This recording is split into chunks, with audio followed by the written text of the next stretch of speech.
Idol, kain na po tayo idol ng almusal.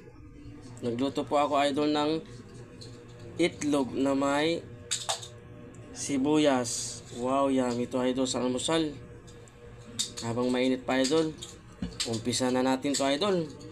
Tapos, napakainit na kanin din idol.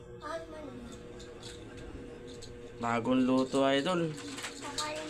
Oh idol oh, yummy. Tapos sausaw natin idol sa bagoong na may sili na may kalamansi idol. Wow! Sabayan natin ang higop ng mainit na gatas idol. Yummy!